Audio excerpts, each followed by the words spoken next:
어머니, 이 집 팔아서 저희 사업 자금 좀 도와주세요. 나중에 꼭 갚아드릴게요. 70평생을 검소하게 살아온 한 어머니 앞에서 아들이 무릎을 꿇고 애원하고 있었습니다. 하지만 어머니의 대답은 단호했습니다. 안 된다. 이 집은 내 마지막 보루란다. 그 순간부터 모든 것이 달라지기 시작했습니다.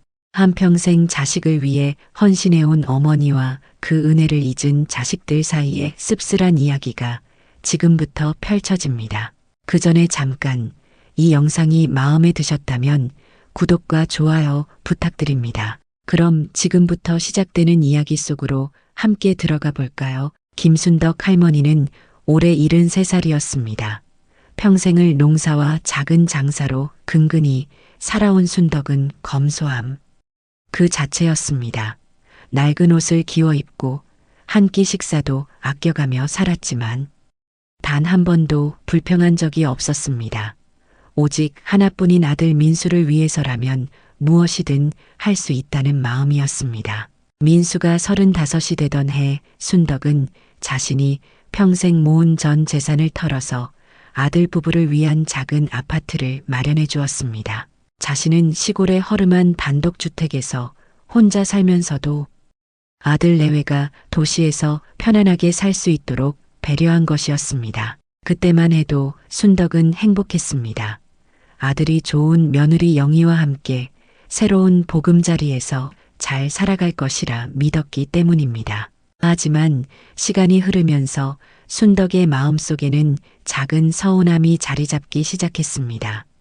민수와 영희는 명절이나 특별한 날이면 을에 영희의 친정부터 찾았습니다.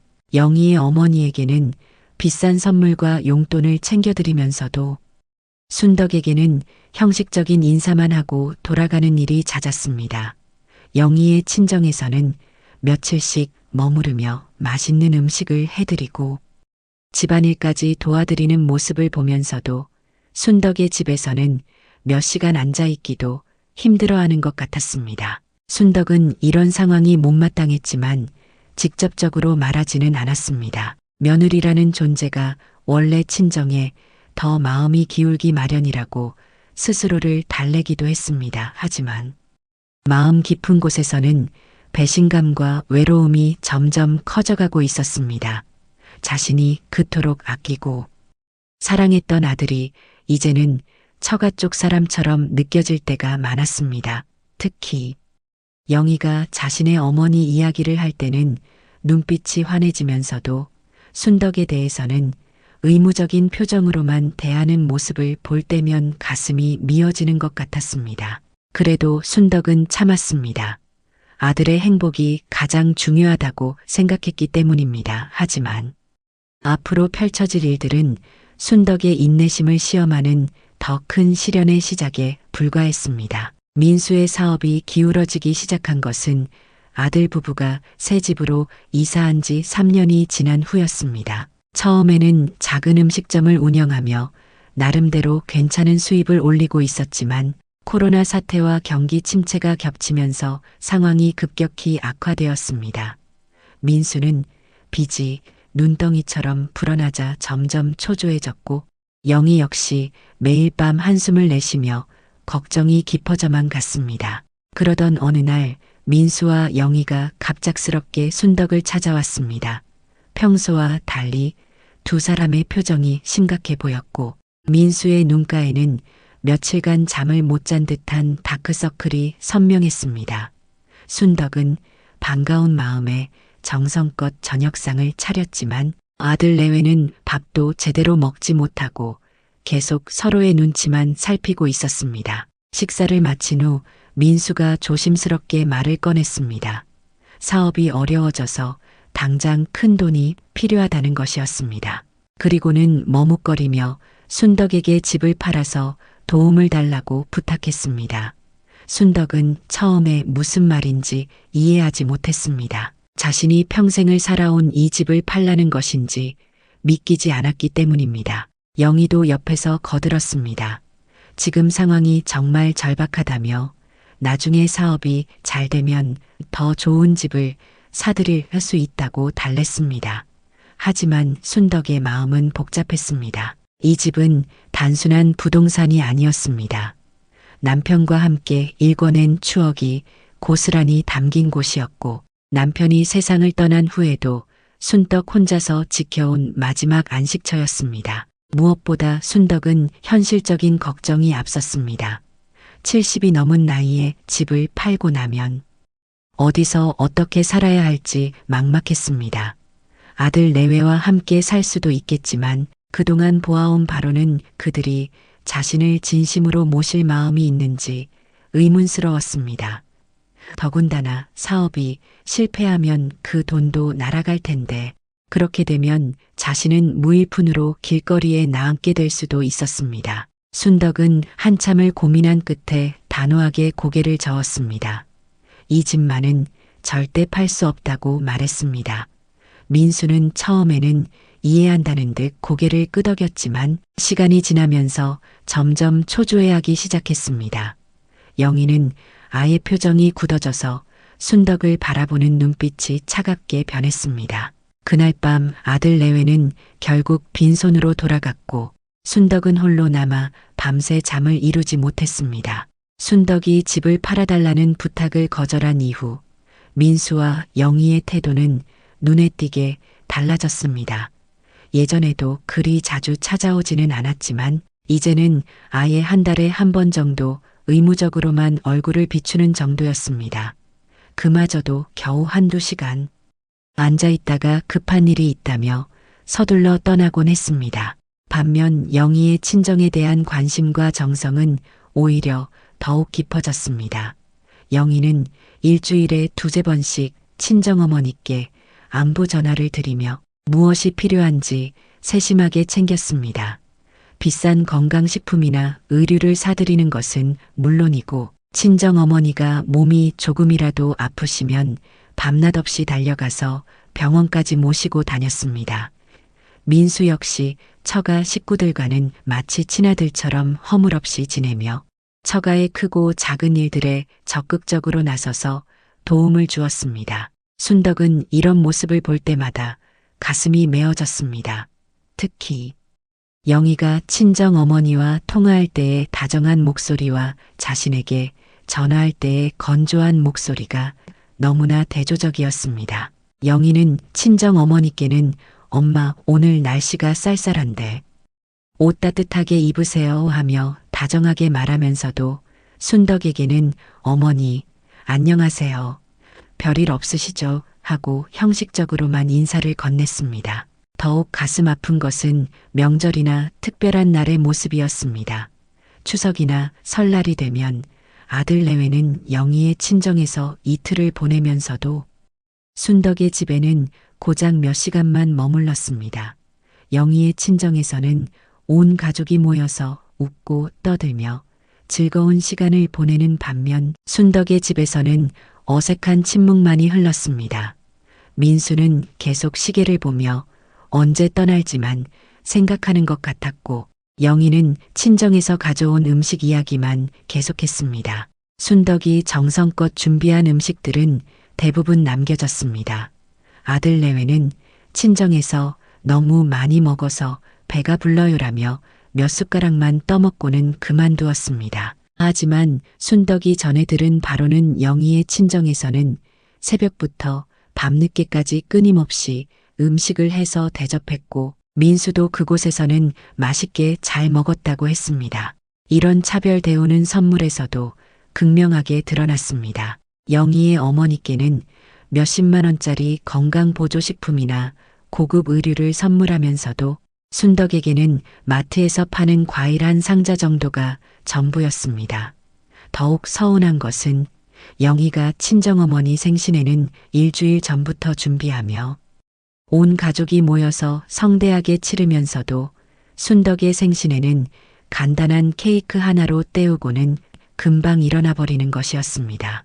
순덕은 이런 상황들이 누적되면서 점점 마음의 상처가 깊어졌습니다. 자신이 아들을 위해 평생을 바쳐온 것들이 하나도 기억되지 않는 것 같았고, 오히려 집을 팔아달라고 하지 않았다는 이유로 원망의 대상이 된 것만 같았습니다. 순덕의 인내심이 한계에 다다른 것은 민수의 40번째 생일 무렵이었습니다. 순덕은 아들의 생일을 맞아 정성껏 미역국을 끓이고 아들이 어릴 때 좋아하던 잡채와 불고기까지 준비했습니다. 비록 형편이 넉넉하지 않았지만 용돈도 50만 원을 준비해서 봉투에 정성스럽게 담았습니다. 그런데 민수와 영희는 고작 30분 정도 앉아 있다가 영희의 어머니가 준비하신 생일상이 있다며 서둘러 자리를 떴습니다. 그날 밤 순덕은 혼자 남은 생일상을 바라보며 무너져 내리는 마음을 주체할 수 없었습니다. 자신이 그토록 애지중지 키운 아들이 이제는 완전히 남이 된 것 같았습니다. 더욱 참을 수 없었던 것은 며칠 후 우연히 들은 이야기였습니다. 동네 아는 분을 통해 민수가 영희의 어머니 생신에는 온 가족이 모여서 고급 한정식 집에서 성대하게 치렀다는 소식을 들었기 때문입니다. 순덕은 그제야 깨달았습니다. 민수에게 자신은 이미 과거의 사람이 되어버렸다는 것을 말입니다. 아들을 위해 자신의 모든 것을 바쳤지만 결국 그 아들은 자신보다 처가를 더 중요하게 여기고 있었습니다. 특히 자신이 평생을 모아서 마련해준 그 집에서 편안하게 살면서도 정작 자신에게는 집을 팔아달라고 요구했던 일이 계속 마음에 걸렸습니다. 순덕은 더 이상 이런 관계를 지속할 수 없다고 판단했습니다. 자신의 남은 인생을 이런 식으로 서글프게 보낼 수는 없었습니다. 어차피 아들 내외는 자신을 필요로 하지 않으니 이제는 자신만의 길을 가기로 결심했습니다. 순덕은 몇 날 며칠을 고민한 끝에 과감한 결정을 내렸습니다.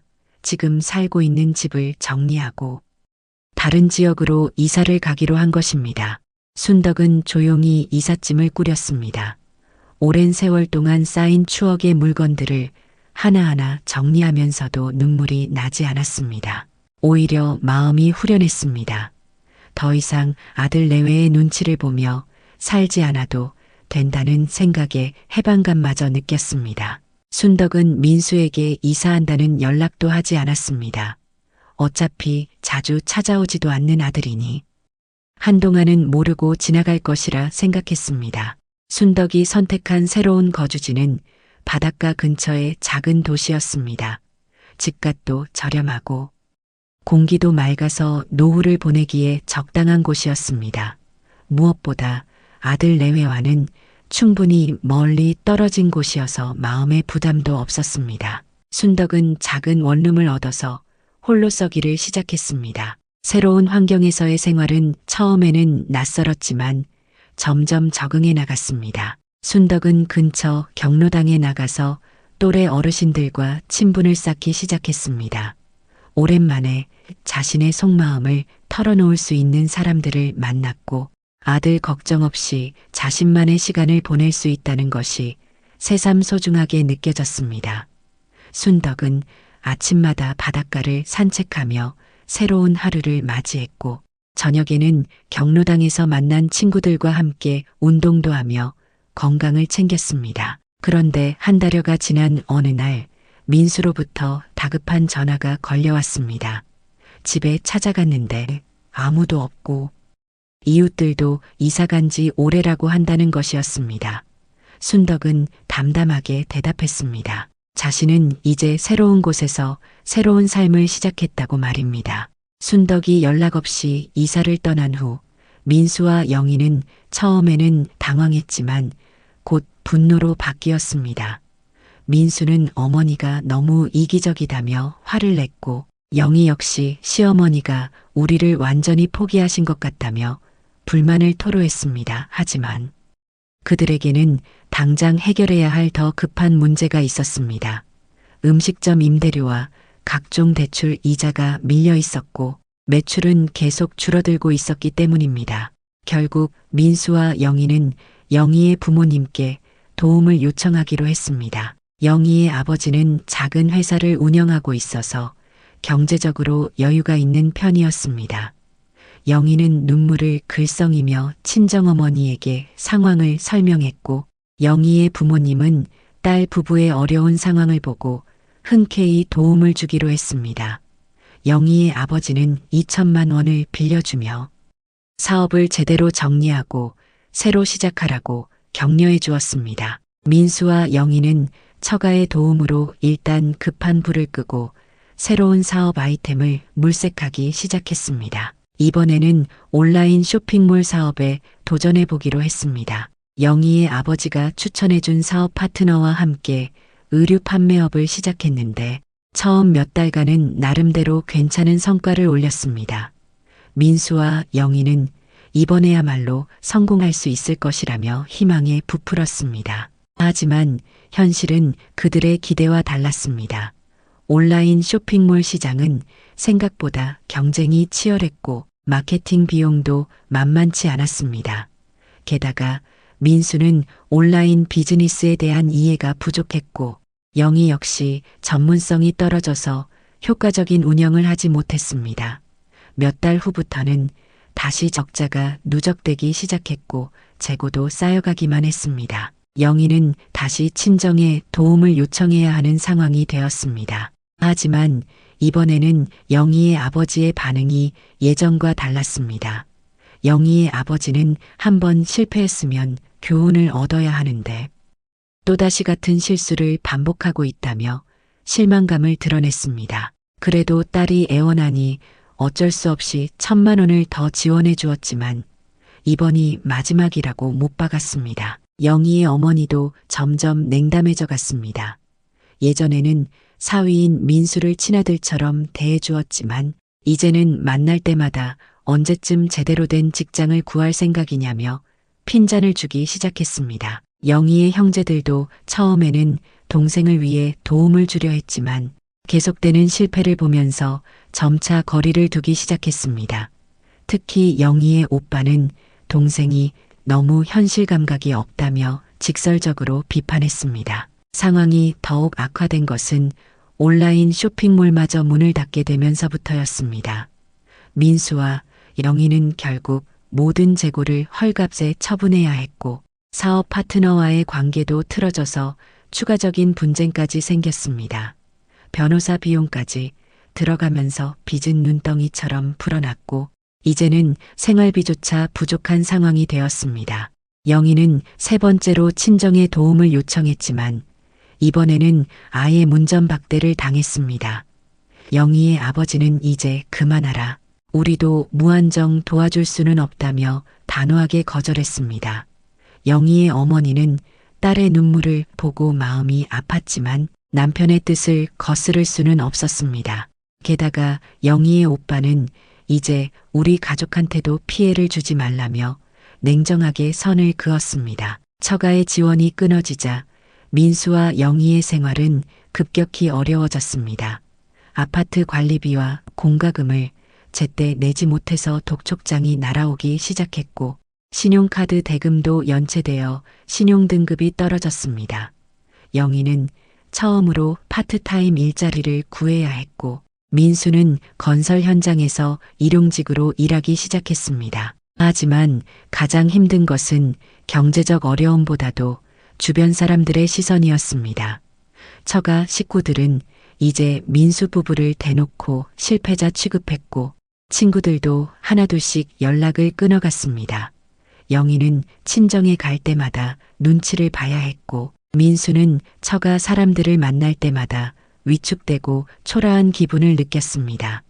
예전에 그토록 따뜻하게 맞아주던 처가 식구들이 이제는 마치 남처럼 차갑게 대하는 것이 더욱 서글펐습니다. 그러던 어느 날 민수는 문득 순덕 할머니가 생각났습니다. 그동안 어머니가 자신들에게 얼마나 소중한 존재였는지 깨닫기 시작했습니다. 하지만 이미 연락도 끊긴 상태였고 어머니가 어디에 계신지도 모르는 상황이었습니다. 민수와 영희의 절망적인 상황이 계속되던 중 민수는 마침내 어머니 순덕의 연락처를 알아내기 위해 동분서주했습니다. 예전 동네 이웃들을 수소문한 끝에 순덕이 바닷가 근처 도시로 이사했다는 정보를 얻었고 며칠간의 수색 끝에 어머니의 새 주소를 찾아낼 수 있었습니다. 민수는 영희와 함께 즉시 그곳으로 향했습니다. 마음속으로는 어머니가 자신들을 용서해 주실 것이라는 희망과 함께 다시 한번 도움을 요청할 수 있을 것이라는 기대감을 품고 있었습니다. 하지만 순덕의 새로운 거주지에 도착한 민수와 영희는 예상과 전혀 다른 모습에 당황했습니다. 순덕은 작지만 깔끔하게 정돈된 원룸에서 혼자 살고 있었는데 그 모습이 예전과는 완전히 달랐습니다. 얼굴에는 건강한 혈색이 돌았고 옷차림도 단정했으며 무엇보다 눈빛이 살아있었습니다. 예전에 아들 내외 눈치를 보며 조심스럽게 지내던 모습은 어디에도 찾아볼 수 없었습니다. 순덕은 갑작스럽게 찾아온 아들 내외를 보고도 크게 놀라지 않았습니다. 오히려 담담하게 맞이하며 차를 내어주었습니다. 민수는 어머니의 달라진 모습을 보며 뭔가 이상함을 느꼈지만 일단 상황을 설명하기 시작했습니다. 사업이 연이어 실패하고 처가의 도움도 끊어졌으며 이제는 생활조차 어려운 지경에 이르렀다고 호소했습니다. 영희도 옆에서 눈물을 글썽이며 시어머니께 도움을 청했습니다. 하지만 순덕의 반응은 냉담했습니다. 예전 같으면 아들의 어려운 사정을 듣고 즉시 가슴 아파하며 무엇이든 도와주려 했을 텐데 이번에는 마치 남의 일을 듣는 것처럼 덤덤했습니다. 순덕은 차분한 목소리로 말했습니다. 자신은 이제 새로운 삶을 시작했고 과거의 일들에 얽매이고 싶지 않다고 했습니다. 더 이상 아들 내외의 문제에 개입할 생각도 없고 도움을 줄 능력도 없다고 단호하게 선을 그었습니다. 민수는 어머니의 말을 믿을 수 없었습니다. 자신을 그토록 사랑했던 어머니가 이렇게 차갑게 돌아설 리 없다고 생각했습니다. 민수는 무릎을 꿇고 애원하기 시작했습니다. 어머니만이 자신들을 도와줄 수 있는 유일한 사람이라며 과거의 실수를 용서해달라고 빌었습니다. 영희도 함께 무릎을 꿇으며 시어머니의 손을 붙잡고 울먹였습니다. 하지만 순덕은 흔들리지 않았습니다. 오히려 더욱 단단해진 목소리로 말했습니다. 자신이 아들을 위해 평생을 바쳤지만 결국 얻은 것은 배신과 무시뿐이었다고 했습니다. 집을 팔아달라고 요구했을 때부터 이미 관계는 끝났다고 생각한다며 이제는 자신의 남은 인생을 자신을 위해 살겠다고 했습니다. 순덕의 말투에는 원망이나 분노보다는 확고한 의지가 담겨 있었습니다. 민수는 계속해서 어머니를 설득하려 했습니다. 영희의 친정에만 의존했던 것이 잘못이었다며 앞으로는 어머니를 최우선으로 모시겠다고 약속했습니다. 처가보다 시댁을 더 소중히 여기겠다고 맹세하며 어머니와 함께 살면서 효도하겠다고 했습니다. 하지만 순덕은 그런 말들을 이미 여러 번 들어봤다며 믿지 않는다고 했습니다. 영희도 나서서 간절히 부탁했습니다. 시어머니께서 도와주시면 정말로 마지막이라며 성공하면 반드시 갚겠다고 약속했습니다. 하지만 순덕은 영희를 차갑게 바라보며 말했습니다.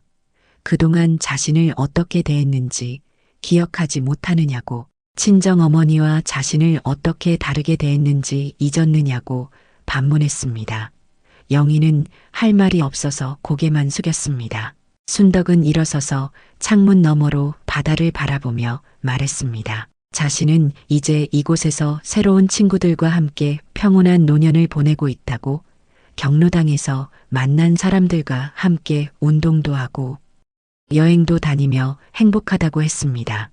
무엇보다 누군가의 눈치를 보지 않고 자유롭게 살 수 있다는 것이 가장 큰 기쁨이라고 했습니다. 순덕의 목소리에는 진정한 평안함이 느껴졌습니다. 민수와 영희는 몇 시간 동안 애원하고 설득했지만 순덕의 마음을 돌리지 못했습니다. 순덕은 마지막으로 말했습니다. 이제 서로의 길을 가자고, 자신은 더 이상 아들 내외의 어머니이자 시어머니가 아니라 그냥 김순덕이라는 한 사람으로 살고 싶다고 했습니다. 연락도 하지 말고 찾아오지도 말라며 확실하게 선을 그었습니다. 해가 지고 어둠이 내릴 무렵 민수와 영희는 결국 빈손으로 돌아가야 했습니다. 순덕은 그들을 배웅하지도 않았고 창문 너머로 바다를 바라보며 홀로 서 있었습니다. 민수는 차 안에서 오열했고 영희도 눈물을 흘렸지만 그것은 시어머니에 대한 미안함보다는 절망감 때문이었습니다. 돌아가는 길에 민수는 문득 깨달았습니다. 어머니가 자신들에게 마지막 기회를 주었던 것은 집을 팔아달라고 요구했을 때가 아니라 훨씬 전부터였다는 것을. 하지만 자신들은 그 기회들을 모두 놓쳤고 이제는 정말로 돌이킬 수 없는 상황이 되었다는 것을 뼈저리게 느꼈습니다. 순덕은 더 이상 그들의 어머니가 아니었고 그들 역시 더 이상 순덕의 가족이 아니었습니다. 순덕을 만나고 돌아온 후 민수와 영희의 삶은 더욱 가파르게 나락으로 떨어졌습니다. 마지막 희망이었던 어머니마저 등을 돌린 상황에서 이들에게는 더 이상 기댈 곳이 없었습니다. 민수는 건설 현장에서 막노동을 하며 하루하루를 버텨나갔지만 나이도 40을 넘어서 체력적으로 한계를 느끼기 시작했습니다. 영희 역시 마트에서 계산원으로 일하며 생계를 이어갔지만 예전 같으면 상상도 못했던 고된 노동에 몸과 마음이 지쳐갔습니다. 무엇보다 견디기 힘든 것은 주변 사람들의 시선이었습니다. 예전에 민수 부부를 부러워했던 이웃들은 이제 수군거리며 손가락질했습니다. 영희의 친정 식구들은 아예 연락을 끊어버렸고 명절이 되어도 초대받지 못하는 신세가 되었습니다. 영희는 친정어머니께 안부 전화를 드려도 차갑게 받으시거나 아예 받지 않으셨습니다. 예전에 그토록 사랑스러워했던 사위 민수에 대해서도 영희의 아버지는 그런 무능한 사람과 왜 결혼했느냐며 원망의 말씀만 하셨습니다. 민수는 매일 밤 잠자리에서 어머니 순덕에 대한 생각에 잠 못 이루는 날이 많았습니다. 어릴 때부터 자신을 위해 희생하셨던 어머니의 모습들이 하나하나 떠올랐습니다. 한겨울에도 새벽같이 일어나서 도시락을 싸주셨던 일, 자신의 학비를 위해 몸이 아픈데도 농사일을 마다하지 않으셨던 일, 결혼할 때 전 재산을 털어서 집까지 마련해 주셨던 일들이 파노라마처럼 스쳐 지나갔습니다.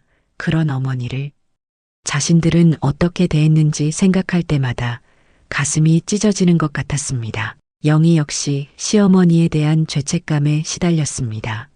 친정어머니와 시어머니를 다르게 대했던 자신의 모습이 얼마나 잘못된 것이었는지 이제야 깨달았습니다. 친정에서는 온갖 정성을 다했으면서도 시댁에서는 형식적으로만 대했던 것, 친정어머니께는 비싼 선물을 드리면서도 시어머니께는 마트에서 산 과일 한 상자로 때웠던 것, 무엇보다 시어머니가 외로워하실 때 곁에 있어드리지 못했던 것들이 모두 가슴에 박혔습니다. 하지만 후회는 이미 늦었습니다. 민수가 몇 번이나 어머니께 전화를 드려봤지만 순덕은 받지 않으셨습니다. 편지를 써서 보내봐도 반송되어 돌아왔습니다. 심지어 직접 찾아가 봐도 순덕은 문을 열어주지 않으셨습니다. 순덕은 정말로 아들 내외와의 인연을 완전히 끊어버린 것이었습니다. 시간이 흐를수록 민수와 영희의 상황은 더욱 어려워졌습니다. 아파트 관리비를 몇 달째 내지 못해서 결국 강제 퇴거 통보를 받았습니다. 순덕이 마련해 주었던 그 소중한 집마저 잃게 된 것입니다. 민수는 그제야 어머니가 집을 팔지 말라고 하셨던 이유를 깨달았습니다. 집이란 단순한 부동산이 아니라 삶의 터전이자 마지막 보루라는 것을.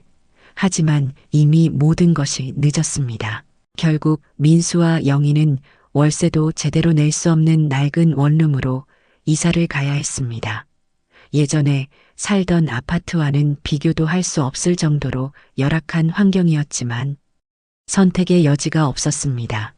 민수는 매일 새벽 5시에 일어나서 건설 현장으로 향했고 영희는 마트 일을 마치고 집에 와서도 부업으로 포장 작업을 해야 했습니다. 반면 순덕의 삶은 점점 더 충실해졌습니다. 바닷가 근처의 새로운 환경에서 순덕은 진정한 평안을 찾았습니다. 경로당에서 만난 친구들과 함께 게이트볼도 하고 서예 교실에도 다니며 새로운 취미를 개발했습니다. 무엇보다 아침마다 바닷가를 산책하며 일출을 보는 것이 순덕에게는 가장 큰 기쁨이었습니다. 아들 내외의 눈치를 보느라 위축되어 있던 예전과는 달리 이제는 당당하고 자유로운 모습으로 살아갈 수 있었습니다. 순덕은 경로당에서 만난 윤 할머니와 특히 가까워졌습니다. 윤 할머니 역시 자식들 때문에 상처를 받은 경험이 있어서 순덕의 마음을 잘 이해해 주었습니다. 두 할머니는 함께 온천 여행도 다니고 문화센터 프로그램에도 참여하며 활기찬 노년을 보냈습니다. 순덕은 자신이 이렇게 행복할 수 있다는 것이 신기하기까지 했습니다. 어느 날 순덕은 경로당에서 다른 어르신들과 함께 텔레비전을 보다가 효도에 관한 프로그램을 접했습니다. 그 프로그램에서는 자식을 위해 희생하는 부모의 이야기가 나왔는데 예전 같으면 자신의 처지를 생각하며 눈물을 흘렸을 것입니다. 하지만 이제는 그런 이야기들이 남의 일처럼 느껴졌습니다. 순덕은 자신이 정말로 과거로부터 자유로워졌다는 것을 실감했습니다. 가끔 순덕은 민수와 영희가 어떻게 지내고 있는지 궁금할 때도 있었습니다. 하지만 그런 생각이 들 때마다 바닷가로 나가서 파도 소리를 들으며 마음을 다잡았습니다. 이미 지나간 일들에 얽매여서 현재의 행복을 놓칠 수는 없었습니다. 순덕은 자신의 남은 인생을 온전히 자신을 위해 살기로 다짐했습니다. 몇 년이 흘렀습니다. 민수와 영희는 여전히 어려운 생활을 이어가고 있었습니다. 민수는 건설 현장에서 다쳐서 몇 달간 일을 못하는 바람에 생계가 더욱 어려워졌고 영희는 과로로 쓰러져서 병원에 입원하기도 했습니다. 이들에게는 도움을 요청할 사람도 없었고 희망도 보이지 않았습니다. 민수는 가끔 길에서 또래의 어머니를 모시고 다니는 사람들을 보면 가슴이 미어졌습니다. 자신도 어머니와 함께 행복하게 지낼 수 있었을 텐데 하는 후회가 밀려왔습니다. 하지만 순덕은 나날이 더욱 건강하고 활기찬 모습으로 지내고 있었습니다. 70대 중반의 나이에도 불구하고 매일 운동을 하고 건강한 식사를 챙겨 먹었습니다. 경로당 친구들과 함께 제주도 여행도 다녀왔고 손잡벌되는 젊은 자원봉사자들과도 즐겁게 어울렸습니다. 순덕의 얼굴에는 진정한 평화와 만족이 깃들어 있었습니다. 이것이 바로 선택의 결과였습니다.